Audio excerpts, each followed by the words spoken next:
Muy buenos días, querida comunidad de ASA, a este Facebook Live que haremos este día 17 de junio sobre el manejo de coberturas. Nos acompaña nuestro técnico especialista en manejo de suelos de ASA, Ariel Espinosa. Ariel, bienvenido.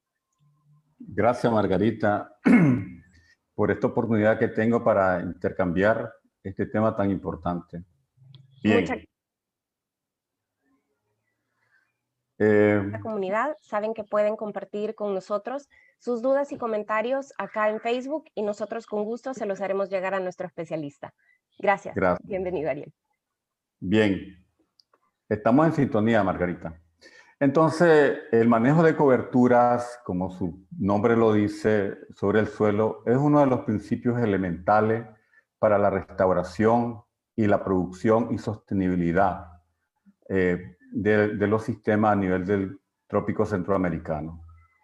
El manejo de cobertura es un eje fundamental en todo este proceso, porque nos permite realmente entender y comprender la importancia que tiene este sistema a nivel del corredor seco, que es donde tenemos mayores problemas en cuanto a la variabilidad y cantidad de lluvia. Pero una de las cosas muy elementales de inicio al hablar de las coberturas es cómo funcionan las coberturas de la realidad de nuestros agricultores. Y es que las coberturas nos permiten la retención de humedad, la infiltración del agua, la disminución del escurrimiento, la adición constante de carbono que nos permiten mejorar el suelo a mediano o largo plazo. Pero más que eso, las coberturas nos permiten también mejorar por debajo del suelo todo ese proceso de estructuración y agregación del suelo que permite ir creando una forma natural del suelo al crear espacios de aire, espacios porosos, continuidad de la porosidad que ayuda a la retención de humedad para los cultivos. Es decir, el manejar las coberturas de una manera eficiente nos permite a nosotros tener más agua y por consiguiente mayor productividad, mayor rendimiento, mayor producción de biomasa que permite mejorar la salud del suelo. Al respecto, las coberturas que tienen los agricultores a nivel del campo, ¿cuáles son? Son las coberturas muertas que provienen de leguminosa, que provienen de bueneza, del cultivo principal, y las coberturas que tienen con los cultivos vivos. Son dos formas las que él podría tener las coberturas sobre el suelo a nivel de su finca. Por un lado, las coberturas vivas y por otro lado, las coberturas muertas que le llamamos mantillo. ¿Cuáles son las fuentes de estas coberturas? Las fuentes principales de esta cobertura son las leguminosas, que aquí le llamaremos abonos cultivos de cobertura o abonos verdes, los cultivos comerciales como el maíz, el frijol, el sorgo, la soya, y algunas buenezas que son muy importantes dentro de este proceso de restauración de suelo que podemos utilizar como esta que está aquí en esta foto, como el alacate, la flor amarilla. Con esto no quiere decir que estoy suplantando el utilizar los cultivos de cobertura, sino estamos aprovechando las condiciones que ya existen en algunos casos en la finca. Entonces vamos a ver un poquito estas tres fuentes de manera rápida para que nos quede este enfoque claro de cuáles son y cómo manejar la cobertura desde el punto de vista de la restauración del suelo y la producción. Entonces, la primera fuente que tenemos son los cultivos de cobertura o abonos verdes. Siempre lo menciono yo que en el corredor seco es fundamental el uso y manejo de los cultivos de cobertura o abonos verdes porque nos permiten muchas de las cosas que hemos venido hablando ya a la saciedad, ¿verdad? Protegen, movilizan y reciclan nutrientes, mejoran la estructura, permite una rotación bastante ideal con los cultivos. Sin embargo, lo ideal es cómo insertamos en la realidad de la finca, en los sistemas del agricultor. ¿Cómo insertamos estos cultivos de cobertura o abonos verdes en los cultivos que tienen los agricultores a nivel de Centroamérica? Es decir, teóricamente estamos hablando de todo este proceso, pero la realidad es, al final es cómo insertamos estos cultivos a nivel de la finca, que es lo más fundamental. Hay muchas especies a nivel de Centroamérica, a nivel de diferentes territorios que podemos inventariar e ir viendo cuáles son las que existen a nivel de cada país. Sin embargo, hay muchas que hemos venido trabajando como la crotalaria, la mucuna, la canavalia, algunos penusetum, terciopelo, mungo, especies que ya existen a nivel de Centroamérica y que las podemos utilizar. Por ejemplo, esta crotalaria se puede utilizar perfectamente en rotación con el arroz. La mucuna, ya no digamos, se puede utilizar con cualquiera de estas gramíneas en rotación o asocio. Hay una pequeña descripción. Y otras como la canavalia y el sorgo forrajero que nosotros hemos venido utilizando más en los procesos de validación y adaptación del sistema de agricultura y conservación a nivel de Centroamérica y que nos ha dado muy buenos resultados. Pero más allá de esto, ¿verdad? Cuando trabajamos con los cultivos de cobertura, tenemos que seleccionarlas bien y también tenemos que ver las características de estas especies. Por ejemplo, el sistema de raíces nos debe permitir tener una armonía con el cultivo principal, no debe competir. No es el caso, ¿verdad? Cuando hacemos las rotaciones, no hay este tipo de competencia, pero sí cuando hay un asocio. Igualmente la producción de biomasa. En el caso de la leguminosa, pues estamos claros que se produce a lo más 3 toneladas de biomasa, pero en el caso de la gramínea podemos llegar a producir a más de 5 toneladas. Y por otro lado, también las estrategias de llevar contenidos de nutrientes al suelo a partir de un proceso de balance con la descomposición del rastrojo, que es muy importante a nivel de la producción del cultivo del trópico seco. Pero viendo más las características y selección de las especies de los cultivos de cobertura, tenemos que estar claros sobre su época de siembra, manejo, requerimientos de agua, la posibilidad de que no se convierta en maleza cuando estamos manejándolo y viene en rotación al cultivo principal. Menciono esto porque cuando a veces utilizamos algunos sorgos forrajeros, alpenicetum, alguna gramínea, y no manejamos bien inmediatamente, sembramos el cultivo principal, estos rebrotes pueden provocar serias pérdidas porque eso se convierte en maleza inmediatamente. Otra cuestión es que estos cultivos de cobertura deben de tener los mismos beneficios que un cultivo en rotación. Esa es lo ideal que debería el agricultor verlo de una importancia totalmente diferente a verlo como un cultivo que está insertando por sí o no. En este caso, en esta foto, es un cultivo de salida para el verano, pero si ustedes se fijan, esta canavalia está produciendo semillas, por lo menos unos 3-5 quintales de semillas, que a 3.000 córdobas nos está dando unos 10.000 a 15.000 córdobas que no tenía el agricultor. Entonces, los cultivos de cobertura son fundamentales en todo el proceso de la agricultura y conservación, en todo el proceso de la restauración de suelo. Aún más, digamos, en estas características y selección de los cultivos de cobertura, tenemos que tener claro cuáles son esas especies que se descomponen lentamente y cuáles son las que se descomponen más rápidamente. También depende mucho de la estrategia. Si nosotros queremos que el rastrojo se mantenga más tiempo, pues tenemos también que diseñar esas rotaciones basosas de acuerdo a esto.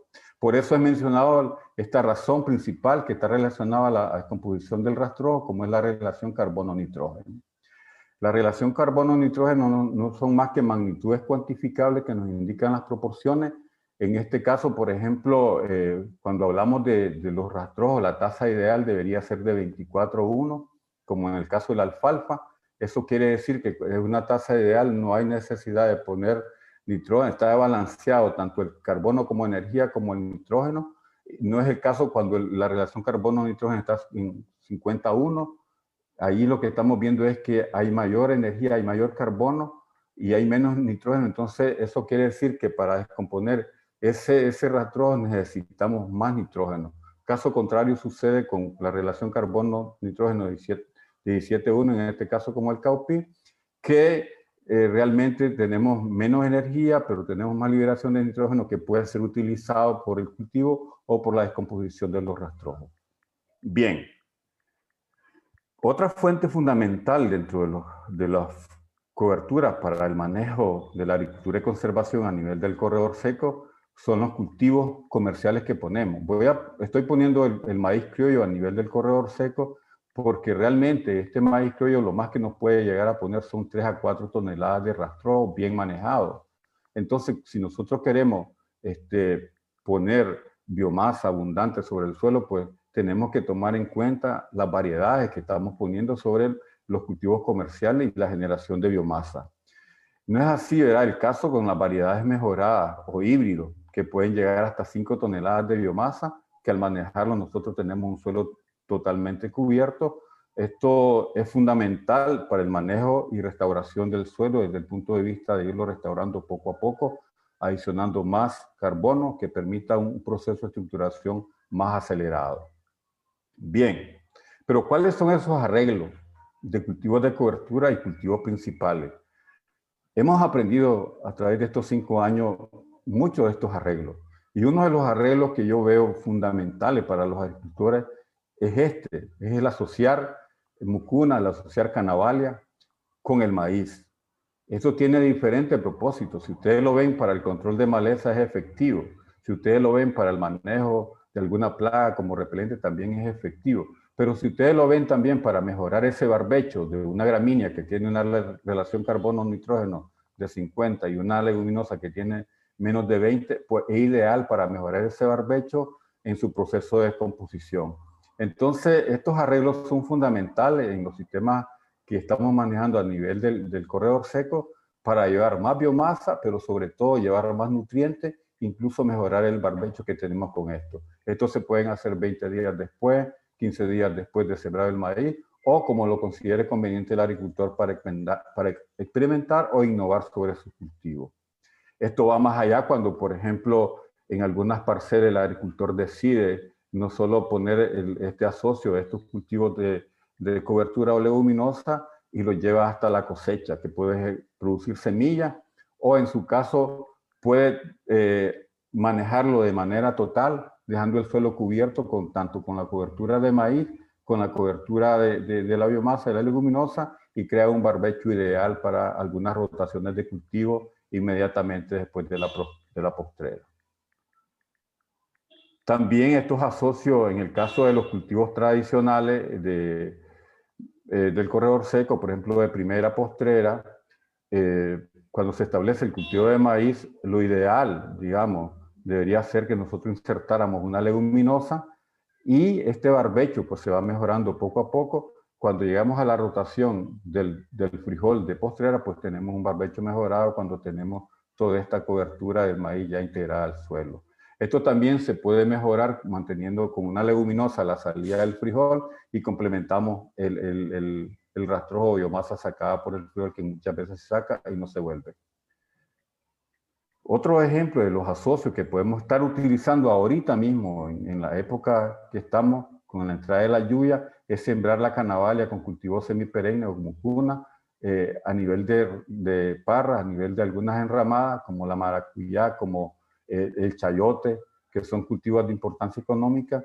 Esto nos permite increíblemente mejorar los suelos, fijar nitrógeno, y ayuda a los agricultores en muchos de los casos a algunas enfermedades o plagas en estos cultivos. En Nicaragua hemos tenido un boom sobre esto, particularmente en estos medianos, grandes productores de estos cultivos, y ha sido todo un éxito la adoptación de esta especie de leguminosa, principalmente por las ventajas que yo he estado mencionando. Esto se puede sembrar en mayo ahorita actualmente y se maneja cada 30 días el follaje o la biomasa y se va acostando sobre el suelo y no hay ningún problema. También cuando hablamos de rotaciones, aquí en este caso voy a hablar de estas rotaciones a nivel del corredor seco, principalmente cuando establecemos cultivos de primera como el maíz y nosotros tenemos la estrategia de ir restaurando el suelo junto con el agricultor. No queremos entorpecer su cultivo principal como el maíz o el cultivo que va a establecer en postrera. En este caso mejoramos el suelo, fijamos nitrógeno, mejoramos el barbecho, mantenemos la cobertura, mantenemos la microbiota del suelo, mantenemos la disponibilidad de nutrientes y cosecha sus 60-80 quintales de maíz. Pero a la misma vez tiene una rotación exitosa inmediatamente después en postreras con cultivos como el tomate, como el repollo, que son ideales para mejorar el ingreso. Vean este otro ejemplo, en el caso de la rotación de este asocio de maíz más canavalia con un cultivo como el repollo, como la lechuga. Entonces, si ustedes se fijan perfectamente, nosotros podemos hacer de estas rotaciones, de estos asocios, una complementariedad sin que tengamos competencia en el manejo de los nutrientes y mantengamos el suelo bajo una cobertura siempre, bajo una microbiología siempre constante, pero sobre todo en la disponibilidad de los nutrientes de los cultivos para que no interfieran en los rendimientos del agricultor. ¿Cuándo y cómo nosotros manejamos las coberturas? Vimos algunos asocios algunos arreglos que hemos venido haciendo a nivel de Centroamérica, pero veamos algunos, cómo se maneja todo esto. ¿Cuál es el momento ideal en que el agricultor viene a manejar las coberturas para establecerse en todo su ciclo? El agricultor tiene dos momentos, el extensionista también, que facilita el conocimiento, tiene dos, al momento de la siembra o plantación de su cultivo principal y al momento de la cosecha. Al momento de la plantación puede perfectamente, si el agricultor lo permite, hacer una rotación con un cultivo que puede ser gramínea o una leguminosa, o manejar su barbecho si él lo toma bien, que no es lo ideal. Y en la cosecha, pues manejar los rastrojos que tiene de la cosecha que está saliendo y la siembra de postrera inmediatamente. Entonces tiene dos momentos en que el agricultor puede manejar las coberturas. Entonces veamos el manejo que pudiera estar haciendo de algunas coberturas en primera. Por ejemplo, si va a establecer un cultivo de leguminosa, como la soya, el frijol, esta rotación ideal. ¿Por qué es ideal? Porque esta relación, esta gramínea, este sorgo, este maicillo, tiene una relación carbono-nitrógeno del 50-60. El cultivo que sigue es la soya, los frijoles o alguna leguminosa, tienen una relación carbono de su biomasa de 20, 19 o 25. Entonces se complementa en cuanto a la composición del rastrojo en los ciclos venideros y no hay ningún problema en cuanto a la disponibilidad o inmovilización de nutrientes, principalmente el nitrógeno. Entonces, se establece la cobertura, se maneja y se deja el suelo listo para la siembra del cultivo principal. De igual manera, podemos utilizar las leguminosas, como en el caso de la crotalaria, la canavalia, el caupí. Todos estos sistemas se rotan principalmente con cultivos que tienen relación carbono-nitrógeno alta, como el sorgo, como el maíz, como el mismo arroz, que tienen de 50 a 60 relación carbono-nitrógeno. Entonces, esto es ideal en el proceso de producción, no solo en la pequeña producción, sino en la gran producción. Bueno, y finalmente lo que yo mencioné, que podemos aprovechar. Vean, pongo esto porque yo lo he mencionado mucho, pero no es lo ideal. Lo ideal es demostrar que el sistema, manejando bien las coberturas, con los cultivos de cobertura o con la cobertura de los cultivos principales, bajo una rotación o a socio ideal, es lo mejor. No es el caso, digamos, como el caso de manejar solo las coberturas, así como se ven.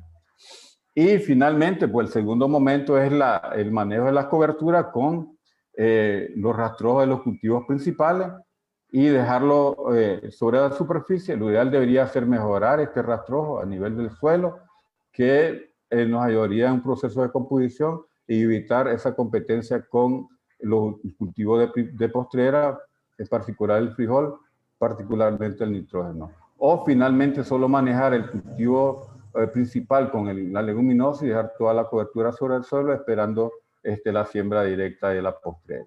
Bien, para culminar, uno de los elementos fundamentales en el manejo de la cobertura es el nitrógeno. Ya lo mencioné antes. ¿Por qué? Porque regula la velocidad de descomposición de los rastrojos. Es decir, una gramínea tiene una descomposición más lenta que una leguminosa. La gramínea tiene mayor contenido de lignina, ácido fenólico. En el caso las leguminosas pues se decomponen más rápidamente porque estos contenidos son menores y tienen mayor contenido de nitrógeno. En el suelo, los microorganismos tienen una relación carbono-nitrógeno de 8:1. ¿Qué significa eso? Que 8 unidades de carbono corresponden con cada unidad de nitrógeno. La tasa ideal de los rastrojos debería ser 24:1. De tal manera que eso nos permite el equilibrio en tanto el carbono con el nitrógeno. ¿Por qué? Porque 16 partes del carbono los utilizan los microorganismos para descomponer el rastrojo y se pierde como dióxido de carbono en la atmósfera. Y solo 8 partes son utilizados, se sintetizan del carbono orgánico que pasa a la estructura del suelo y forma todo lo que es la masa microbiana. Entonces, si ustedes se fijan, la relación carbono-nitrógeno es ideal por el manejo de los nutrientes, principalmente el nitrógeno. Veamos un ejemplo súper sencillo. Si ustedes tienen 100 kilogramos de rastrojo de maíz bajo una relación carbono-nitrógeno de 50:1, ustedes lo que tienen son 50 kilogramos de carbono orgánico. Anteriormente dijimos que 8 partes de carbono orgánico se sintetizan y pasan como masa microbiana. 16 partes, que es el 66%, se liberan o se pierden como dióxido de carbono. Entonces ahí están los 50 kilogramos de carbono orgánico. Pero ¿cuánto requieren estos 16.66 kilogramos de carbono orgánico para sintetizarse en el suelo? Requieren 2 kilogramos de nitrógeno. ¿Por qué? Porque dijimos anteriormente que la relación carbono orgánica del suelo de los microorganismos es de 8:1, es decir, 8 unidades de carbono corresponden con cada unidad de nitrógeno, o podemos asociar que 8 kilogramos de carbono requieren 1 kilogramo de nitrógeno. Entonces, ¿cuánto necesitamos para 16? Necesitamos 2 kilogramos. ¿Y cuánto nos aporta el rastrojo? Nos aporta 1 kilogramo de nitrógeno. Solo hacen esta relación. 1 kilogramo de nitrógeno corresponden, 50 kilogramos de carbono corresponden con una unidad o 1 kilogramo de nitrógeno. ¿Cuánto necesitamos en 50 kilogramos de carbono orgánico? Y ahí está que el aporte de este es 1 kilogramo. Entonces, 2 menos 1 nos da 1 kilogramo. Entonces, eso quiere decir que si usted en estos 100 kilogramos de rastrojo que está poniendo, usted necesita poner 1 kilogramo más de nitrógeno adicional para que el proceso de composición de todo sea lo ideal. No es así el caso de las leguminosas, donde es al revés. Por ejemplo, una leguminosa, estoy poniendo un ejemplo que la relación carbono es 12:1, en 100 kilogramos. Entonces, usted tiene 100 kilogramos de rastrojo, entonces eso significa que usted tiene 12 kilogramos de carbono orgánico. Si hacemos la misma relación, que 8 partes se sintetizan en la parte en la que va a la masa microbiana del carbono orgánico, entonces lo que tenemos son 4 kilogramos de carbono que van a la masa microbiana y el 76% son 8 kilogramos. Si hacemos la misma relación anterior de 8 kilogramos por cada kilogramo de nitrógeno, es el desarrollo químico en el suelo para su proceso de sintetización. Entonces, ¿cuánto necesitan en 4 kilogramos? Necesitan 0.5 kilogramos de nitrógeno. ¿Y cuánto nos aporta el rastrojo? Nos aporta 1 kilogramo. ¿Ves? Entonces, 1 kilogramo menos 0.5 tenemos un superávit de 0.5 kilogramos. Y esta es la gran bondad que tienen las leguminosas en cuanto al aporte de nitrógeno. Y aquí está el fundamento del por qué nosotros debemos derrotar estas leguminosas con la gramínea o en su caso asociarlo. Esto es ideal para los procesos de balance de nutrientes, mantener la cobertura siempre y tener la disponibilidad del nitrógeno siempre para el cultivo. Hemos sacado unas recomendaciones de utilizando la cobertura de maicillo o sorgo millón que se utiliza mucho en Centroamérica. Si ustedes se fijan, lo hemos puesto para diferentes cantidades. Por ejemplo, 5 toneladas, 5.000 kilogramos por hectárea, 3.000 kilogramos por hectárea, 2.000 toneladas por hectárea.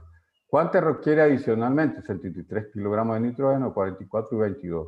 ¿Cuánto requiere por manzana? 51, 31. Es decir, un agricultor manejando bien la cobertura de esto necesitaría adicionalmente entre 1 a 2 quintales de urea, por lo menos. Pero si es menos de una manzana, pues lo ideal debería estar manejando 1 quintalito de urea más.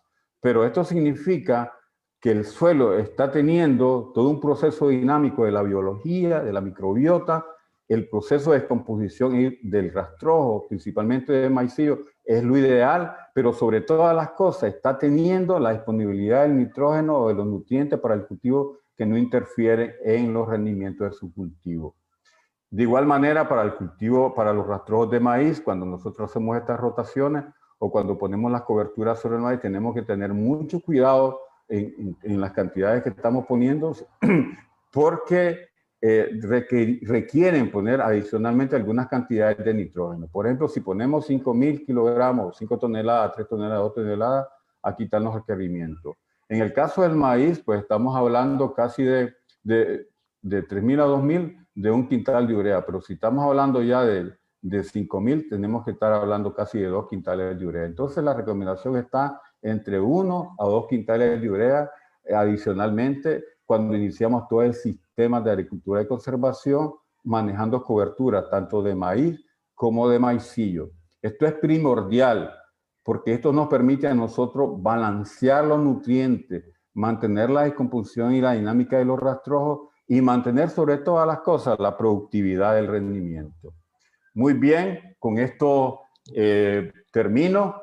Más que recordarle los beneficios de conservar el rastrojo sobre el suelo, los beneficios que tienen, el por qué tenemos que utilizar los abonos verdes como cultivo de cobertura a nivel del corredor seco, y también recordarle que el proceso de restauración es un proceso necesario para el reto del cambio climático y que el manejo de las coberturas es fundamental no solo para esto que mencioné, el cambio del clima, para infiltrar más agua, sino para restaurar el suelo y tener una seguridad alimentaria ideal. Y este momento es el oportuno de manejar mejor la cobertura en el corredor seco porque estamos en pleno de la época de primavera. Gracias. Muchísimas gracias, Ariel. Como siempre es un placer escucharlo. Tenemos una consulta.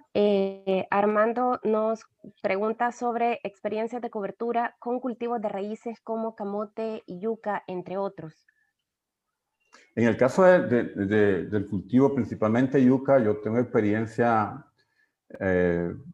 con la canavalia. Lo que hicimos fue manejar un poquito más la distancia de la yuca y poner la canavalia en el centro y estarla podando constantemente. El problema fue cuando se cosechó, porque se cosecha con un equipo que mueve el rastro desde abajo, la raíz desde abajo, es decir, la vibra. Entonces con ello se iba también la yuca. Pero después de eso lo que hicimos fue que quedó toda la cobertura de los residuos que quedaron, solo se sacaron las varetas principales y se metió un equipo para moler todo de nuevo la cobertura que quedó. Y lo que hicimos fue rotar una leguminosa inmediatamente después del cultivo porque se hacía con riego. En el caso de la agricultura de secano, perfectamente se puede hacer un ancho de 1.5 a 2 surcos, por ejemplo, en el caso del quiquisque, en el caso de la yuca, y poner 2 o 4 surcos de frijoles, perfectamente se pueden hacer, o poner 2 surcos de canavalia, perfectamente se pueden hacer, sin ningún problema. Porque son cultivos, no son comerciales, sino son cultivos a nivel de consumo del hogar, o vender en pequeña cantidad, y eso permite un manejo eficiente del suelo muy modesto. Bien, gracias, Ariel. También quisiéramos preguntarle cuál es la relación carbono-nitrógeno con el maicillo. En el caso del maicillo ya seco, la relación carbono-nitrógeno está en 60-70. Yo puse un promedio de 60, ya seco. Eso quiere decir que el contenido de la biomasa del maicillo está basado en lignina, en ácido fenólico y tiene una exposición lenta. Entonces lo ideal en estos casos es rotarlo con algunas leguminosas. Se puede anteponer la leguminosa, después el maicillo, o mezclarse también en algunos casos el cultivo que se antecede para tener disponible algunas cantidades de nutrientes que permitan este proceso de descomposición, o en su caso pues también tenerlo disponible para el cultivo principal. En algunos casos nosotros hemos tenido algunos problemas, pero es porque no se ponen las cantidades de nitrógeno suficientes. Entonces lo que hace este rastrojo es que pues requiere más nitrógeno, inmoviliza el nitrógeno para el proceso de descomposición, como lo mencionó antes, y bueno, este nitrógeno que va a utilizar el cultivo está siendo utilizado por los microorganismos y por consiguiente el rendimiento se puede ver afectado. Y es donde nosotros tenemos que tener mucho cuidado en el caso de estas rotaciones o manejo de cobertura. Si nosotros hacemos una sucesión de coberturas de maicillo, maicillo, maicillo, siempre vamos a tener problemas de inmovilización del nitrógeno y por consiguiente nos puede afectar el rendimiento a corto plazo, y el agricultor de repente lo vamos a ver que no va a estar de acuerdo con las coberturas porque a él lo que le interesa es el rendimiento. Entonces es fundamental que estos cultivos de gramínea los podamos rotar o asociarlos con alguna leguminosa que permite esa combinación ideal de llevar la relación carbono-nitrógeno de 25 a 30, que es donde se maneja lo ideal para la disponibilidad de los nutrientes en el caso de los cultivos y del suelo. Muy bien. Una pregunta más. ¿Cuál es la relación carbono-nitrógeno de las hojarascas del café cuando hay ingas? De 12 a 15, la hoja seca ya. Hace poco Nicaragua, aquí en Magoní, hizo todos los estudios de las diferentes hojas de cítricos y café y otras especies que tenemos a nivel de Centroamérica, se están utilizando. Ellos lo están haciendo como ver cuáles son las mejores fuentes en algunos casos para mejorar su compost o ver qué está pasando con el suelo. Acuérdense también que cuando hablamos de la relación carbono-nitrógeno en la zona intermedia húmeda, pues muy diferente porque lo que allí hay es exceso de agua y eso favorece mucho la humedad, la descomposición de los gastrojos, ya sea de cualquier tipo. Bien, muchísimas gracias. Ariel, una última pregunta.